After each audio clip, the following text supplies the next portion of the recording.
Oi, tudo bem com vocês? Este é um canal que vou trazer aqui para vocês uma coisa que eu acho muito necessária ultimamente, que é a gente aprender a resolver conflitos. A gente está num momento da humanidade que tudo que a gente quer, a gente pega o celular, tem resposta pronta para tudo, o Google tem resposta pronta para tudo. A gente não pensa a respeito, a gente não precisa mais exercitar a capacidade de raciocínio, e à medida que a gente vai tendo respostas prontas para tudo, é, os conflitos vão aumentando. Conflitos, de modo geral, não se resolvem de um dia para o outro, não nascem com respostas imediatas. Todos os grandes conhecimentos da ciência foram feitos a partir da dúvida, a partir do questionamento, de levantamento de hipóteses, refutando e validando, a partir do raciocínio de pensar. E os conflitos são imensos. Você pode ver, eu tenho um filho de 18 anos, ele tem todas as respostas que ele gostaria na palma da mão, só entrando no Google. Mas a resposta mais importante para ele nesse momento, que seria qual o curso, qual a faculdade que ele quer fazer, isso ele vai ter que procurar a resposta dentro dele, ele vai ter que pensar, ele vai ter que se permitir, vai ter que viver os conflitos dele, saber o que ele gosta, o que ele não gosta, para ele poder definir o que ele gostaria de fazer para o resto da vida. Isso, assim, eu estou pegando um exemplo de um menino de 18 anos, mas para isso a gente leva para todas as vidas, toda a vida, todas as grandes questões da nossa vida. E a gente tem vários conflitos que a gente vivencia diariamente em várias esferas. É conflito existencial, nível sujeito com sujeito, é conflito com os grupos que a gente pertence, a família, e o grupo de trabalho, é conflitos com a sociedade, conflito com o meio ambiente, tudo na vida é conflito, tudo é conflito de interesse. É o meu interesse versus o interesse do outro, até que ponto eu cedo, até que ponto eu estou a fim de renunciar para que o outro tenha a sua necessidade atendida. Isso vai muito também, vai bater frente com o egoísmo, que é o maior vírus da humanidade hoje. Então, a gente aprender a resolver nossos conflitos, aprender a pensar, a raciocinar, é um exercício fundamental, e é isso que eu vou procurar trazer para vocês aqui, sempre a partir do meu entendimento, do meu raciocínio, mas jamais sendo a dona da verdade. É só uma brincadeira de abstrair, extrapolar situações, pensar, procurar respostas, não com a ideia de ser aquela que traz a resposta certa. A ideia nunca é achar a verdade, mas pensar a respeito para que a gente possa construir uma verdade que atenda aos anseios de cada um, ao interesse de cada um, e que assim a gente consiga ser melhor para nós e para todos ao nosso redor. Essa questão do conflito a gente não sabe resolver muito. Existem formas não violentas e violentas de resolver o conflito. As formas violentas é geralmente a que nós costumamos usar. Ou a gente agrava o conflito, ninguém cede e vai para confusão, para discussão, ou então a gente negocia. Para nós é uma forma não violenta de negociar, administrar um conflito, mas a negociação parte do princípio que ninguém cede. Então, ali as pessoas vão negociando para ver até onde a gente renuncia a alguma coisa. E as formas não violentas de resolver os conflitos é suprimindo, é uma das partes abrindo mão do seu interesse em favor do outro, que aí seria o altruísmo, né? E a mediação, que é se colocar no lugar de todos os envolvidos, para que a gente possa juntos, um brincar de trocar de papel com o outro, e a gente possa juntos achar uma solução em comum. É a melhor das soluções. E eu acho que é para isso que a gente tem que caminhar como sociedade, como humanidade, se a gente quiser criar um mundo mais fraterno. Então, à medida que a gente tem todas as respostas prontas na palma da mão, a gente está atrofiando essa capacidade de pensar. A gente vai para a internet, as pessoas todas, vão com muita certeza do que falam, têm sempre razão, não aceitam opiniões contrárias. E a brincadeira aqui é justamente o contrário. Levantar hipóteses, estar certo é a última coisa que eu gostaria aqui. Mas simplesmente ir pensando para construir novos raciocínios, construir novas formas de pensamento, para que juntos a gente contribua e ache as respostas para dentro da gente. Que os maiores conflitos não vão vir com respostas imediatas, não vão ser resolvidos de um dia para o outro. Existem conflitos que duram séculos, são questões muito profundas e a gente não vai conseguir resolver de um dia para o outro de jeito nenhum. Mas a gente não pode deixar de tentar. E aí, hoje eu vou começar um assunto que eu adoro, O primeiro conflito que a gente tem é conosco. O nosso maior inimigo sempre somos nós mesmos, nossos pensamentos e os nossos sentimentos que estão feridos e a gente projeta nos outros. E uma das grandes questões existenciais da humanidade é Deus. Deus existe. Por que eu estou aqui? Qual que é a minha função? Por que eu nasci? A gente está aqui para quê? Para nascer, comer, crescer, reproduzir, pagar conta, aproveitar e morrer. É só isso que eu vou deixar aqui para a Terra? É só isso que eu vim fazer aqui? O que é essa questão de Deus que as pessoas confundem tanto e projetam em Deus as suas próprias misérias emocionais? Deus é vingativo, Deus é punitivo.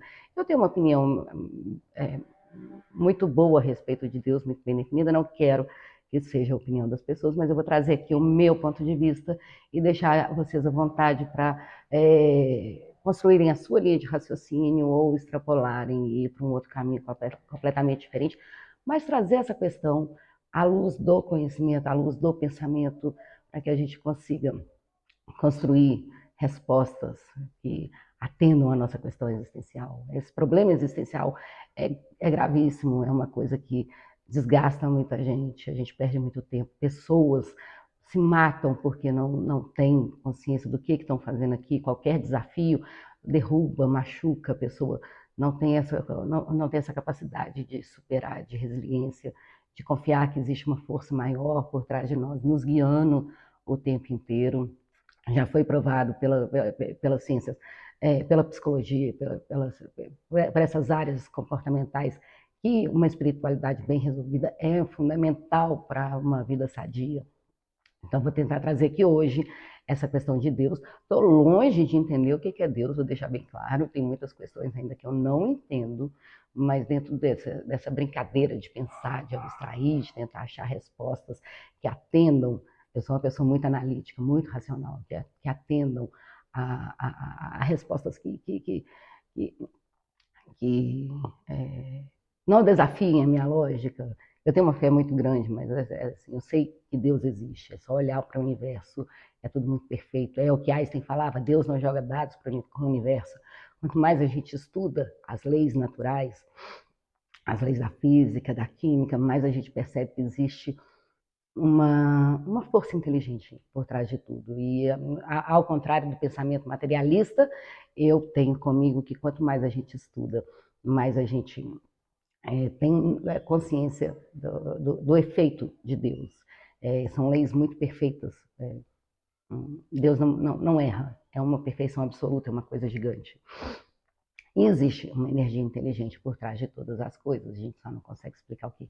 Mas eu estou longe de entender o que é Deus, a ideia de algo incriado, algo que sempre existiu, muito além da minha compreensão.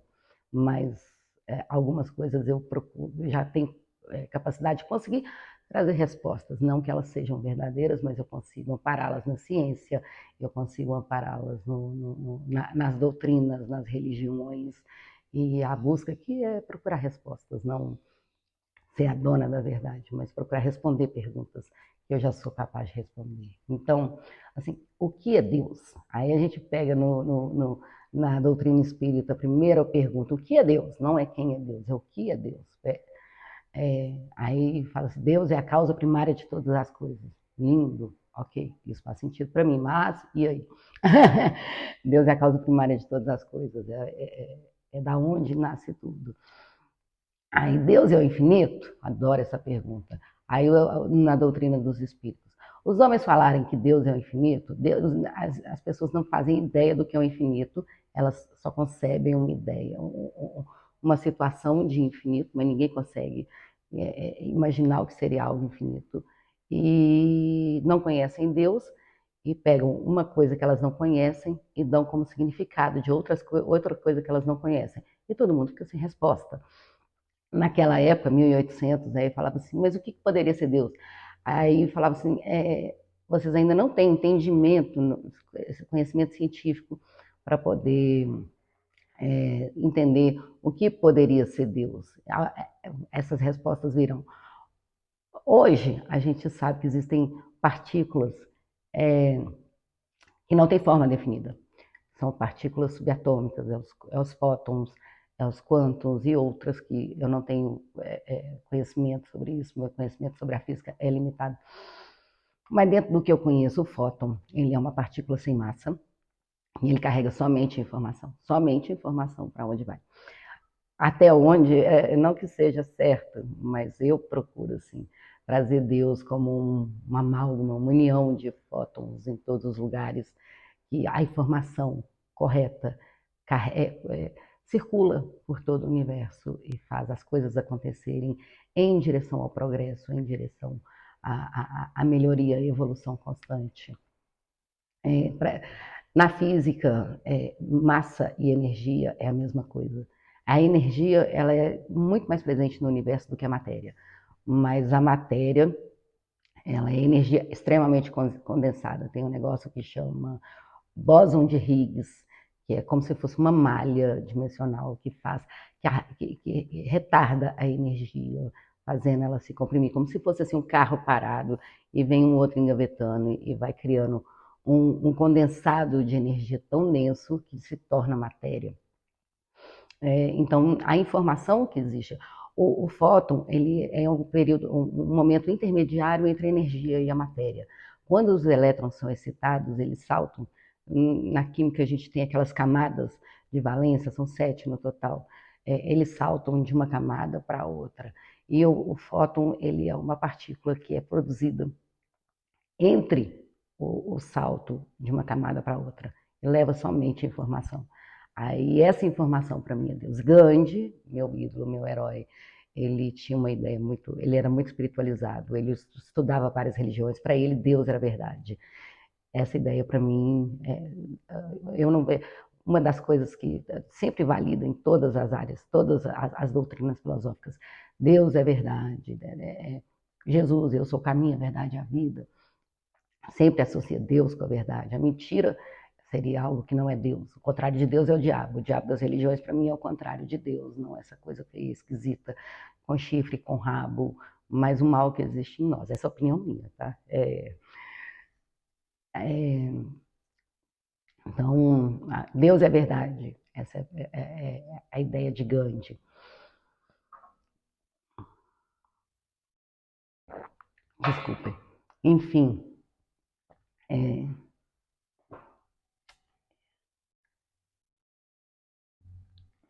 dentro desse princípio, todas as doutrinas, todas, sem exceção, quando a gente pega religiões, fala Deus é trino, Pai, o Filho e o Espírito Santo, no panteão egípcio, Ísis, Osíris e Horus, todas, Deus é trino, é uma força superior, uma força inferior em nós. O Espírito Santo no cristianismo é o que está dentro da gente. Jesus, eu sou o caminho, a verdade e a vida, tudo é trino. Quando se fala de Deus, tudo é trino. Então, brincando um pouco, abstraindo aí, talvez ajude a quem está nessa crise existencial, perguntando o que eu estou fazendo aqui, o que Deus existe, Deus não existe, talvez ajude a dar um pouco de ânimo para renovar a fé, para renovar a esperança, para saber que existe uma força por trás de nós, que nos guia e que os desafios não servem para nos castigar, mas para educar os nossos sentimentos, para que a gente possa deixar para trás um pouco de orgulho, vaidade, principalmente egoísmo. Quando a gente tem essa consciência de Deus, a gente é mais resiliente, a gente é mais humilde perante os desafios, e todo mundo aqui na face da Terra, sem exceção, quer ser uma pessoa melhor, a gente só não tem entendimento do como é que supera os desafios. Então, a partir dessa filosofia, Deus é trino, existe um Deus Pai. Tem uma passagem de Jesus que era dificílima para mim entender, quando os apóstolos perguntavam, mas quem é o Pai? Aí Jesus falava desesperado, mas vocês não veem, vocês olham para mim e não enxergam o Pai.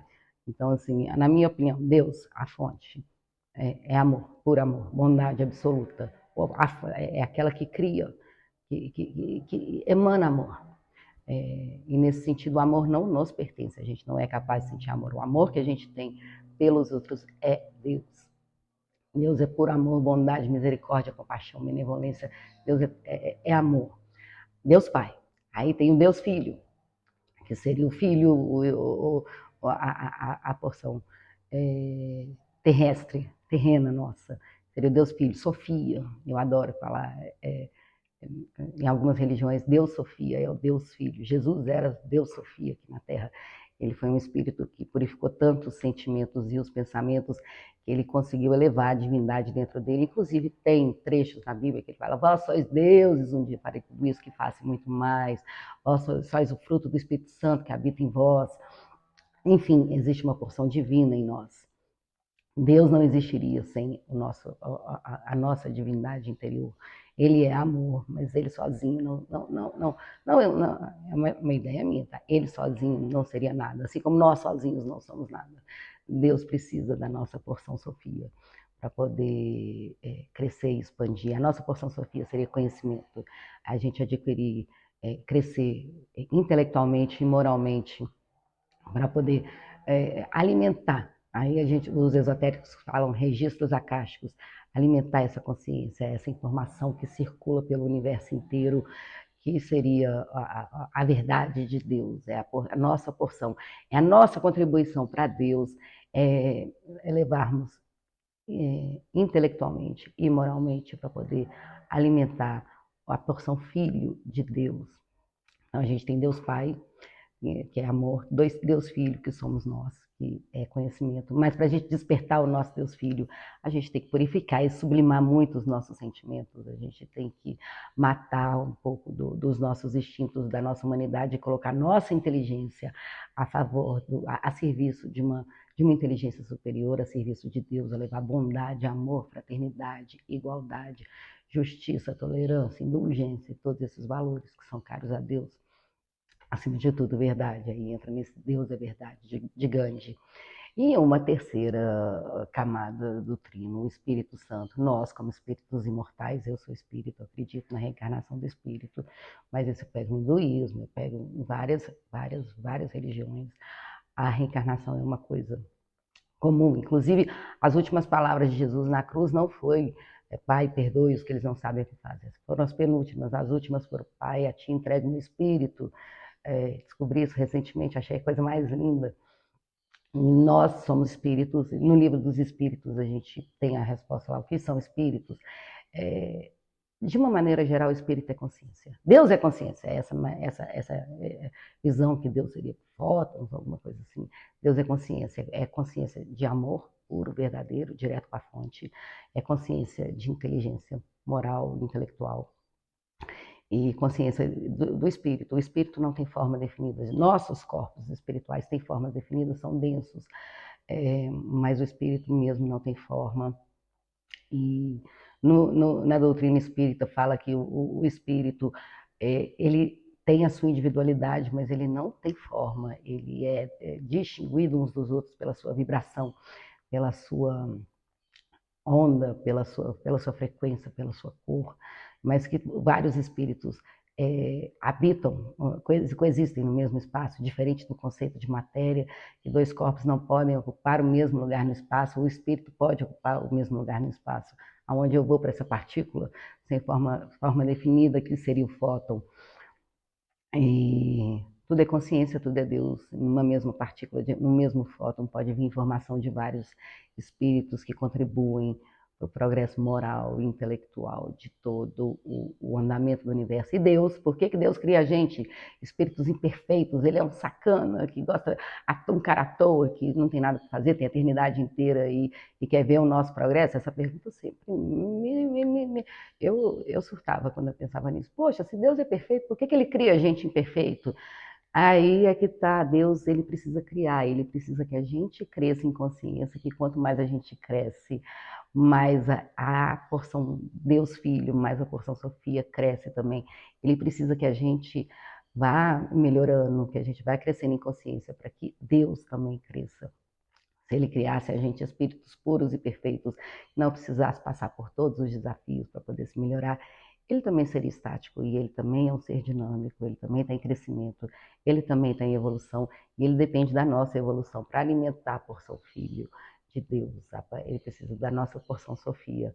E aí a gente entra na terceira, que seria o espírito, que é a porção individual de cada um de nós, que contribui à medida que vai evoluindo, até a gente se tornar Deus, até a gente, como obra da criação de Deus, a gente vai despertando as qualidades do Espírito em nós, as qualidades de Deus em nós, e à medida que a gente cresce como indivíduo, como espírito, a gente contribui para o crescimento de Deus, para a expansão de Deus.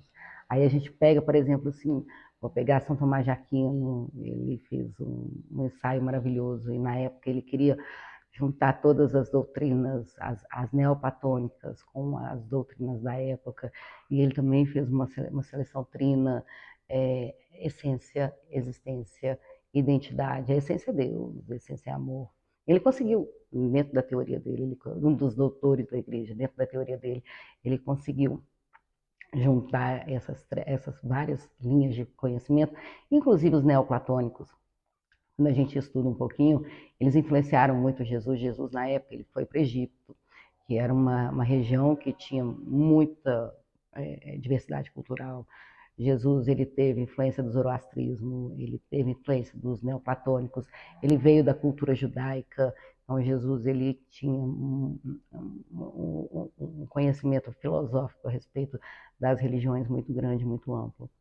E São Tomás de Aquino, ele fez uma coisa muito importante para a igreja, que foi juntar todos esses conceitos neoplatônicos, esses conceitos mais antigos, com as doutrinas que estavam sendo trazidas pela igreja naquele momento.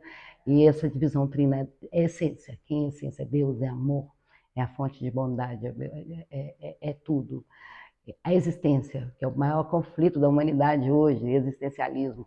Uma em cada duas pessoas na face da Terra podem estar sujeitas a ter depressão. E o que é a depressão? Primeiro, é um distúrbio orgânico, tá? Não tem nada a ver com a questão existencial, mas a nossa falta de respostas, o quem nós somos, o que nós estamos fazendo aqui, qual que é o sentido da vida, contribui bastante para aumentar o estado depressivo das pessoas, deixa as pessoas sem propósito de estarem aqui. Então, nessa questão, o existencialismo, a porção existencial de São Tomás de Aquino, é a falta de conhecimento que a gente tem a respeito da nossa divindade interior, da nossa porção Sofia, que é necessária para contribuir para a expansão e evolução de Deus, sempre. E, por último, a identidade, que seria o nosso espírito, seria a nossa contribuição única para cada um. Aí lá vai eu, assim, Deus sabe tudo, tudo bem, não quero ser a dona da verdade, mas Deus sabe tudo, mas Ele cria a própria obra, mas deixa a gente, com o nosso livre-arbítrio, fazer as nossas descobertas por conta própria. Ele sabe o que vai acontecer, mas ele não sabe até onde nós podemos contribuir. Senão, é a nossa individualidade, a nossa criatividade, é a nossa especialidade que vai contribuir para Deus, para o todo, para os registros acásticos, para formar essa consciência. Isso daí é a luz que brilha em cada um, por mais que Deus seja Deus. Nós também somos divindade, nós também temos essa capacidade de surpreendê-lo, de criar coisas novas, belas, e é a nossa criatividade, a nossa individualidade que vai alimentar toda essa construção do que seria a consciência divina, a consciência de Deus. Estou longe de entender o que é Deus ainda, viu? Não consigo imaginar, por exemplo, algo incriado. A questão do tempo ainda é muito... tudo é cíclico, início, meio, fim. É muito forte para mim. Aí vai na Bíblia, Deus é o alfa e o ômega, o princípio, o fim, esteve sempre lá. Eu não consigo conceber isso, não.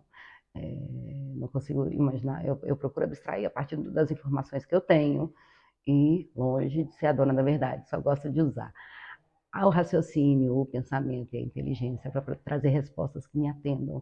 E aí eu gostaria de compartilhar com vocês, talvez ajude alguém a resolver algum problema, mas a ideia mais é a gente construir, a gente não parar de pensar a respeito nisso e usar os conhecimentos que a gente tem hoje para trazer respostas. Tem aquela música maravilhosa, adoro, né? Ninguém explica a Deus. Talvez a gente precise sair um pouco do nosso papel humano e querer projetar as coisas humanas em Deus e buscar a divindade dentro de nós, despertar, procurar essas respostas que nos atendam internamente, não ter tanto medo da opinião dos outros, mas de construir uma opinião que faça sentido para nós nesse momento evolutivo que nós estamos. Então é isso. Espero que vocês tenham gostado. Vou trazer ainda mais coisas sobre isso. Quero trazer várias coisas sobre diversos conflitos, mas eu acho que o primeiro conflito que a gente tem é conosco quem nós somos, o que nós viemos fazer aqui, essa questão existencial, isso pode ajudar bastante as pessoas, pelo menos para elas terem um propósito, ok, faço parte de Deus, Deus precisa que eu esteja aqui, Deus precisa que eu evolua intelectualmente, moralmente, para que Ele também cresça. Deus não é nada de sacana, Deus é puro amor. E uma coisa assim, que aí quando fala Deus é amor, o nosso orgulho, o nosso egoísmo, a nossa vaidade. O orgulho é aquilo que a gente se deprecia em função do outro, quando a gente se olha em relação ao outro. A vaidade é aquelas histórias que a gente conta para nos sentirmos melhor, para justificar os nossos erros em relação ao outro. E o egoísmo é aquela vontade de fazer tudo para nós. E aí Deus é amor. O amor não é nosso. É uma teoria que eu tenho, é uma coisa, é experiência pessoal minha. O amor não é nosso, o amor vem de Deus. Todos os outros sentimentos são nossos, mas o amor não é nosso. O amor que a gente sente pelos outros é da fonte. O amor que a gente tem pelas pessoas, pela natureza, é da fonte. Vem para nós e conforme Jesus falou, o que de graça recebeu, de graça compartilhe. Só que a gente pede sempre, a gente quer ver nas outras pessoas a nossa imagem, as nossas expectativas, aquilo que a gente gostaria que as pessoas nos enxergassem ou que elas fizessem por nós, que aí seria o tal do egoísmo refletido. A gente não enxerga a pessoa como um ser único, a gente enxerga a pessoa como o que ela poderia ser útil para a gente, o que ela poderia fazer por nós. E assim, o amor vem da fonte e só é despertado através do outro.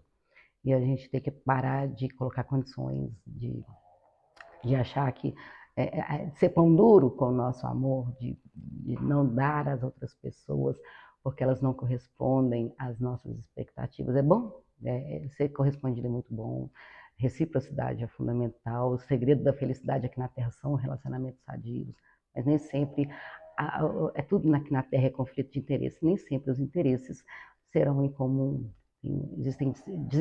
Existem abismos entre seres humanos.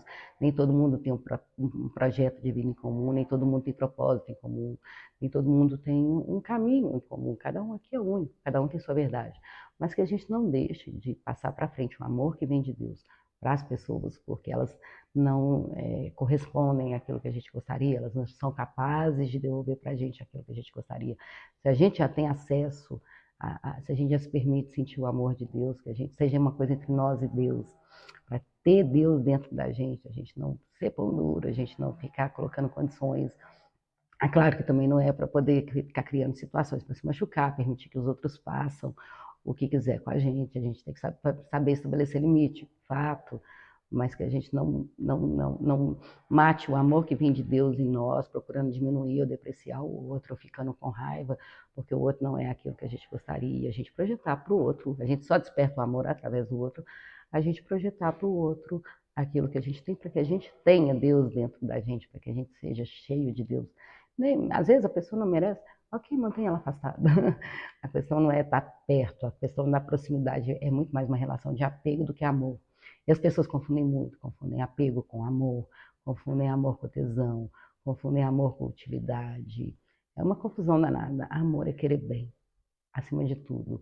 É olhar para a pessoa e enxergar o melhor dela, e apesar de todos os defeitos, é reconhecer a humanidade dela, é reconhecer todas as imperfeições dela e nem por isso se sentir diminuído, porque ficar feliz por tudo de bom que acontece com a pessoa, não depreciar a pessoa pelos defeitos e pelas dificuldades que ela tem, mas enxergar Deus no outro, enxergar Ele também, ser capaz de receber o amor de Deus, despertar através do outro e que isso torne o nosso olhar mais generoso. Se os seus olhos forem bons, tudo ao seu redor será bom, tudo ao seu redor será luz, mas se os seus olhos forem trevas, quantas trevas haverá em ti? Então, a gente projetar no outro e procurar enxergar Deus no outro, apesar de todas as dificuldades e imperfeições, e utilizar o outro como ferramenta para despertar o amor em nós. O amor a gente não tem. O amor vem de Deus, a gente só desperta através do outro, a gente fica exigindo muito amor para nós, mas o amor, ele passa através de nós. Por outro, a gente pode receber o amor de Deus se a gente aceitar, passar para frente, sem manchá-lo, sem encobri-lo com o orgulho, o egoísmo e a vaidade. que coloca condições, critérios humanos para que a gente possa sentir. E a gente só pode receber através do outro, que enxerga também a divindade em nós, apesar dos nossos defeitos e imperfeições. É isso, espero que vocês gostem. Vamos brincar de pensar um pouquinho, vamos parar de querer deixar de fazer as coisas porque com medo da opinião dos outros ou com a necessidade de estar sempre com a razão. Não é essa. Todos os pensamentos, toda a construção científica racional, exceto alguns gênios da humanidade, que quando cai uma maçã na cabeça, ok, a gravidade existe, exceções, todas as grandes descobertas da humanidade foram feitas através da dúvida, da pessoa não ter vergonha, de se questionar e de trazer hipóteses para que sejam refutadas ou validadas, principalmente questionadas pelas pessoas, pelos seus pares. Você ser questionado, você sofrer uma crítica, não é para te destruir, é buscando a verdade. Cada perspectiva, cada ser humano tem uma perspectiva, cada ponto é só um ponto, cada opinião é só uma visão, não corresponde à verdade. Aí a gente vai. Santo Agostinho, não é Santo Agostinho? Ah, é Santo Agostinho. Toda verdade tem três lados. Existe a verdade, a minha verdade, a verdade do outro e a verdade verdadeira.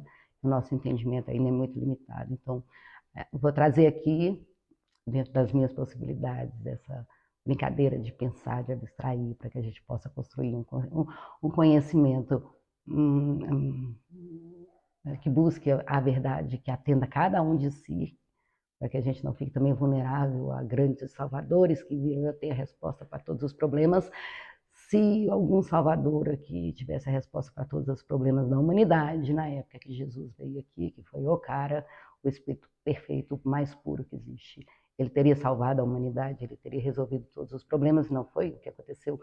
Ou seja, se a gente quer transformar a sociedade num lugar, o mundo num lugar melhor, a gente precisa aprender a procurar respostas dentro da gente, ao invés de querer que outros venham com fórmulas prontas e que cada um de nós faça a sua parte, compartilhe e contribua para o crescimento. E nesse ponto, contribuir não é vigiar o que o outro está fazendo, não é falar o que o outro está fazendo, mas ser criativo e trazer aqui a sua parcela de contribuição para que a gente possa construir um pensamento que atenda às nossas mazelas existenciais, e ajude a gente a resolver esses conflitos que estão muito presentes, mesmo que a gente não reconheça. É isso, um beijo, deixe seus comentários, nem que seja crítica, adoro, eu gosto, a gente aprende muito mais com as críticas dos contrários, que eles são mais francos, eles são mais verdadeiros, eles não têm intenção nenhuma em nos agradar, mas é um ponto de vista que sempre é bom a gente receber também. Não precisa ser cruel, tá? Mas eu gosto muito de ouvir a opinião dos contrários, e se concordam também, deixe aqui seus comentários, para que a gente possa junto construir uma sociedade melhor. É isso. Um beijo, fiquem com Deus. Tchau, tchau. Amo vocês.